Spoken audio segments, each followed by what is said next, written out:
जय हिंद दोस्तों।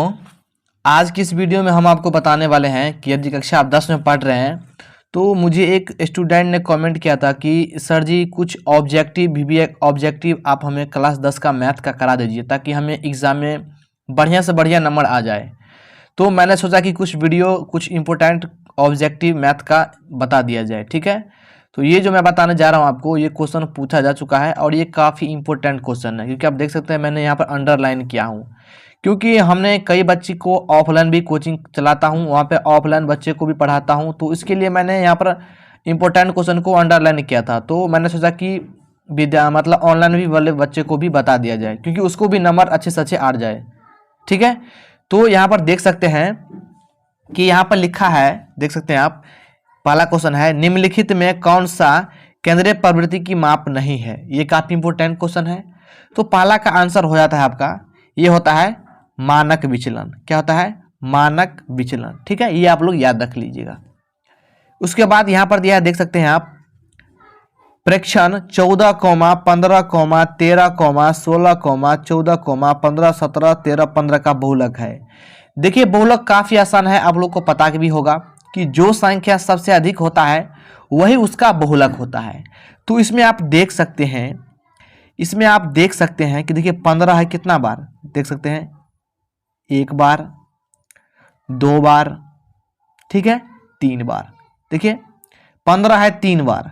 देखिए 14 भी 2 बार है, 14 एक बार, 2 बार, 14 भी 2 बार है, लेकिन सबसे ज्यादा क्या है? 15 है 3 बार। तो इसका राइट आंसर क्या हो जाएगा? इसका राइट आंसर हो जाएगा आपका दूसरा का, मैं बता रहा हूं आपका, सी हो जाएगा। क्या हो जाएगा? सी हो जाएगा, क्योंकि 15 है 3 बार। ठीक है, आई होप कि आप समझ रहे होंगे। देखिए अगला क्वेश्चन है तीसरा नंबर कि प्रथम 5 प्राकृत संख्याओं का माध्य है। तो प्रथम 5 प्राकृत संख्या का मतलब होता है कि आपको प्राकृत संख्या का डेफिनेशन यानी परिभाषा आना चाहिए।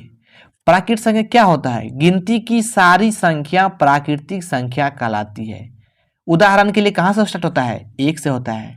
प्राकृत संख्या कहाँ से स्टार्ट होता है? 1 से होता है, फिर 2, 3, 4, 5, मतलब गिनती के डॉट डॉट डॉट डॉट जाते रहता है जहां तक जाए।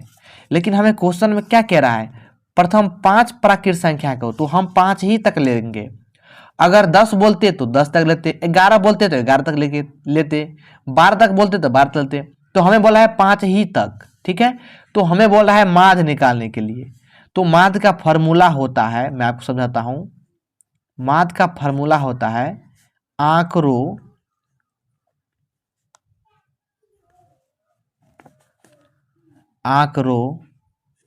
का योग। ध्यान समझिएगा, आंकड़ों का योग बट्टे आंकड़ों की कुल संख्या। आप यहां पर यह भी लिख सकते हैं संख्याओं का योग बटा संख्याओं की कुल संख्या, लेकिन ये जो दिया हुआ है आंकड़ा है। ठीक है, तो हम आंकड़ों का योग, ध्यान समझिएगा, योग का मतलब होता है जोड़ना। ठीक है, ध्यान समझिएगा, योग का मतलब होता है जोड़ना। जो भी आपका आंकड़ा दिया हुआ है इनको जोड़ लीजिए। 5 4 9 हो जाएगा, 9 में 3 जोड़ेंगे 12 हो जाएगा, 12 2 14, 1 15 हो जाएगा। तो 15 का 5 देंगे, 15 का 15 देंगे बटा कुल संख्या का मतलब होता है कि काय गो संख्या है, 1 2 3 4 5, तो यहाँ पर 5 देंगे। अब ये 5 या 15 कट जाता है तो आपको कितना आता है? 3 आता है। तो यही आपका माध्य हो गया प्रथम 5 प्राकृत संख्या का, जो कि ऑप्शन नंबर में आपको कहाँ दिखाई दे रही है? बी में। यहाँ पर देख सकते हैं बी में दिखाई दे रही है। वीडियो को लाइक जरूर करना अच्छा लगे तो। ठीक है, चलिए उसके बाद क्वेश्चन क्या कर रहा है, ध्यान समझिएगा कि प्रेक्षण 8, 12, 7, 14, 6, 13, 15 का माध्यक है। ठीक है, तो आपको माध्यक निकालने के लिए कह रहा है। तो आप लोग माध्यक कैसे निकालेंगे? इसका बहुत ही शानदार ट्रिक है और तरीका है। ठीक है, जब भी आपको ऑब्जेक्ट नहीं पूछे, इस आंकड़ों को आरोही क्रम में सजा लीजिए पहले। ठीक है, तो कैसे सजाएंगे? आंकड़ों क्रम, आरोही क्रम का मतलब होता है बढ़ते क्रम। तो कहां से स्टार्ट होगा? पहले होगा 6, उसके बाद होगा 7, उसके बाद होगा 8। ठीक है, तो पहले हम सजा लेते हैं। तो हम यहाँ पर लिखेंगे पहले आपको समझाने के लिए आरोही, आप लोग याद रख लीजिएगा। और एग्जाम में ये सब लिखने नहीं, रफ में आप लोग डायरेक्ट कर लीजिए, आरोही क्रम में सजाने पर। ये मैं आपको समझाने के लिए कह रहा हूं, ठीक है। आप लोग क्या करिएगा कि डायरेक्ट आप लोग बनाइएगा। तो पहले हो जाएगा 6, तब हो जाएगा 7, तब हो जाएगा 8, तब हो जाएगा 12, तब होगा 13, तब होगा 14, तब होगा 15। तो इसमें भी देखेंगे 2, 4, 6, 7, 7 गो अंक है। और इसमें भी देखेंगे 2, 4, 6, 7 गो अंक है। देखिए माध्यक निकालने का सबसे आसान तरीका है कि जोड़ा लीजिए दोनों तरफ से। देखिए यहाँ से 3 गो आंकड़ा यहाँ से भी मिल रहा है और 3 गो आंकड़ा यहाँ से भी मिल रहा है। तो इन दोनों को आप एक साइड कर लीजिए और इन तीनों को, यानी यहाँ से भी 3 हो गया और यहाँ से भी 3 हो गया, जो बीच में संख्या रह गया वही माध्यक होता है, यानी 12 रह गया। तो ऑप्शन में कहाँ है 12? यहाँ है 12, ऑप्शन नंबर डी, ठीक है। तो इसमें आप लोग टिक मार लीजिएगा, ठीक है। यानी आप लोग इसी तरह, हो सके एग्जाम में आपको संख्या चेंज कर दें, ठीक है। और एक चीज और बताना चाहूंगा मैं आपको, अगर मान के रखिए यहाँ पर तो जोड़ा मिल गया, यानी 1, 2, 3, 4, 5, 6, 7 संख्या विषम है। अगर दो संख्या रहे जैसे 2,7, जैसे यहाँ पर मान के रखिए 3, 4, यहाँ से जोड़ा मिल गया और यहाँ पर से मान के रखिए 5, 6, यहाँ जोड़ा मिल गया और यहाँ पर 2 संख्या मिल गया। तो इसको कैसे करेंगे? तो इन दोनों को जोड़ लेना है, 7 2 9 हो जाएगा और उस 9 को 2 से भाग दीजिएगा, जितना निकलेगा, जैसे 4.5 निकलेगा तो ये आपको यही माध्यक होगा। मैं फिर से बता देता हूँ, अगर यहाँ पर देखिए 2, 4, 6 ये सम संख्या है और ये विषम संख्या था। जब सम संख्या पूछे तो इस तरह बनाना है, विषम संख्या पूछे तो इस तरह बनाना है माध्यक, ठीक है। ये आप लोग ध्यान रखिएगा। चलिए ये भी समझ गए आप। उसके बाद है कि माध्यक का 3 गुना और माध्यक का 2 गुना का अंतर बराबर होता है। तो 5वां का आंसर हो जाएगा आपका, इसका आंसर होता है, क्या होता है? बहुलक। क्या होता है? बहुलक। माध्यक का 3 गुना और माध्य का 2 गुना का अंतर बहुलक होता है, ठीक है, क्योंकि माध्यक और माध्य इसी में दे दिया है तो बहुलक होगा। चलिए ये भी इंपॉर्टेंट क्वेश्चन है, इस सबको नोट करिएगा आप लोग, ठीक है। चलिए छठा क्वेश्चन है, क्या है देख लेते हैं। छठा क्वेश्चन है आपका कि ए भुजा वाले समबाहु त्रिभुज का क्षेत्रफल, इसका फॉर्मूला बोल रहा है आपको।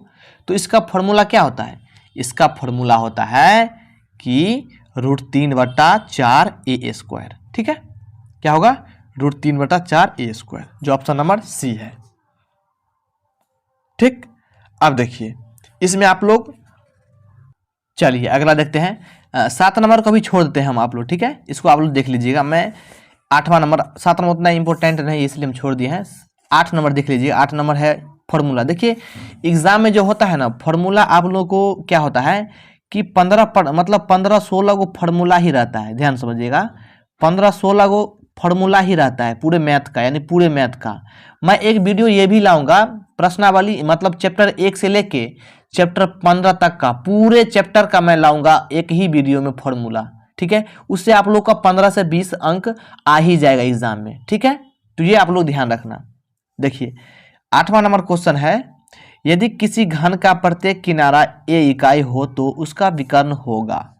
तो 8वां का आंसर हो जाएगा √3a इकाई। क्या हो जाएगा? √3a इकाई। ये काफी इंपॉर्टेंट है, ये आप लोग नोट कर दीजिएगा, ठीक है। 9वां नंबर देख सकते हैं।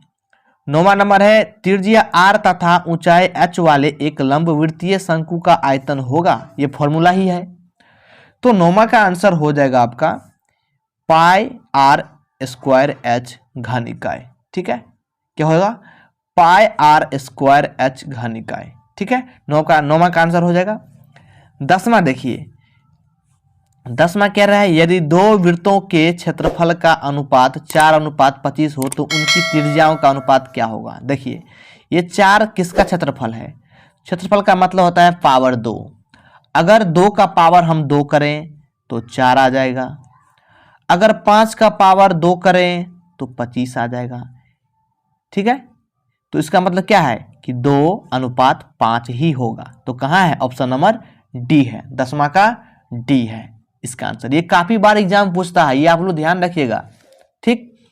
अब देखिए 11 नंबर क्वेश्चन है कि साइन 30 डिग्री बटे कॉस 30 डिग्री गुने कॉट 30 डिग्री का मान निकालने के लिए कह रहा है।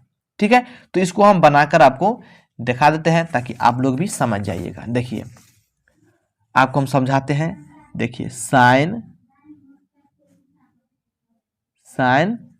30 डिग्री बटे कॉस 30 डिग्री गुने कॉट 30 डिग्री। ठीक है, तो देखिए साइन 30 डिग्री का मान होता है कितना होता है 1/2।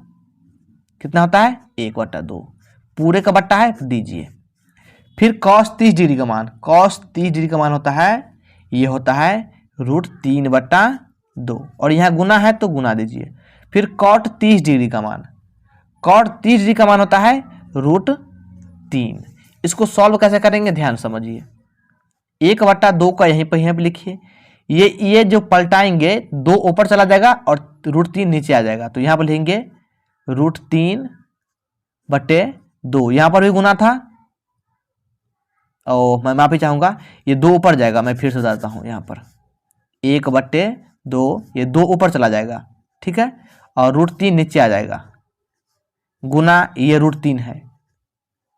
समझिए इसके नीचे में कुछ नहीं तो समझिए 1 है, तो इसको नीचे में भी 1 लिख लीजिए। ठीक है, अब ध्यान समझिएगा कि 2 को 1 से गुना करेंगे तो 2 ही आएगा, 2 को √3 से गुना करेंगे तो 2√3 हो जाएगा। एक चीज आप लोग ध्यान रहेगा, कभी भी रूट वाला संख्या पीछे रहता है और बिना रूट वाला संख्या आगे रहता है। ठीक है, और इस 2√3 को 1 से गुना 2 को √3 से गुना करेंगे तो 2√3 ही आएगा, और 2√3 को 1 से गुना करेंगे तो वही संख्या आता है। तो ऊपर नीचे सेम आया, तो एक बार में कट जाएगा। तो एक बार में कट गया तो कितना हो जाएगा आंसर, ये हो जाएगा 11 का कितना हो जाएगा डी हो जाएगा। ठीक है, ठीक है, तो इसमें डी में हम आ देते हैं ऑप्शन में। ठीक, ये हो गया आपका। ठीक है, अब अगला क्वेश्चन क्या है आपका कि देख सकते हैं 1 - tan² 45 डिग्री बटे 1 + tan² 45 डिग्री। तो इसका मान निकालना होगा आपको। तो सबसे पहले आपको क्या आना चाहिए कि tan 45 डिग्री का मान कितना होता है। ठीक है, तभी आपको आएगा, ऐसे नहीं आएगा। तो देखिए 1 - tan² 45 डिग्री बटे 1 + tan² 45 डिग्री। देखिए ध्यान समझिएगा। देखिए 1 का 1 देंगे हम, tan 45 डिग्री का मान 1 ही होता है, तो 1 का स्क्वायर कर देंगे। यहाँ पर सेम होगा, यहाँ पर भी 1 ही होगा, इसका भी स्क्वायर कर देंगे। अब देखिए 1 का स्क्वायर 1 ही होता है, 1 का 1 देंगे, फिर 1 का स्क्वायर 1 ही होता है। 1 में से 1 हटाएंगे 0 आ जाएगा, और 1 और 1 को जोड़ेंगे तो 2 आ जाएगा। किसी संख्या को 0 से, यहाँ पर 0/2 है तो इसका मतलब 0 ही आएगा। तो यहाँ पर देख सकते हैं आप, यहाँ पर देख सकते हैं आप इसका मान कितना निकला है। यहाँ पर सॉल्व किए हैं तो 0। तो 0 किसका मान होता है, ये मान होता है tan 90 डिग्री का। ठीक है, तो हम यहाँ पर लिख देंगे tan 90 डिग्री कहाँ है, यहाँ पर है, इसमें टिक मार लीजिएगा। ठीक है, अब देखिए ये भी क्वेश्चन आपका, अब देखिए यहाँ पर है 13 नंबर क्वेश्चन, बिंदु 7,10 किस पाद में स्थित है। प्रथम पाद, द्वितीय पाद, तृतीय पाद, चतुर्थ पाद। देखिए 7 भी प्लस में है, 10 भी प्लस में है, तो जब प्लस प्लस यानी दोनों प्लस में रहता है तो वो होता है प्रथम पाद में। ये हम कैसे किए, तो ये आपको याद करना होगा। देखिए ये बुक में दिया रहता है, आप यदि कक्षा 9 में पढ़े हैं तो ये देख सकते हैं, लिखा है यहाँ पर पहला चतुर्थांश, उसे ही हम लोग कहते हैं। पहला चतुर्थांश होता है प्लस प्लस, दूसरा होता है माइनस प्लस, तीसरा होता है माइनस माइनस, और चौथा होता है प्लस माइनस। जब आप ये याद कर लेंगे ना तो आपका हो जाएगा, मतलब समझ जाएंगे। ये याद करना ही होगा आपको, ठीक है, तभी आप समझ जाएंगे। ठीक है, तो हमने आपको पूरे 13 क्वेश्चन कराए हैं। 13 में से आपका कितना सही आया है और कितना समझ में आया है वो हमें कमेंट बॉक्स में जरूर बताइएगा। और चैनल को सब्सक्राइब नहीं किए हैं तो चैनल को सब्सक्राइब जरूर करना। ठीक है, हमने आपको 13 क्वेश्चन को बताया है, और बताएंगे तो वीडियो बहुत लंबा हो जाएगा। मैंने इंपॉर्टेंट बताया है और बताऊंगा मैं आपको। ठीक है, मिलते हैं अगले वीडियो में, तब तक जय हिंद।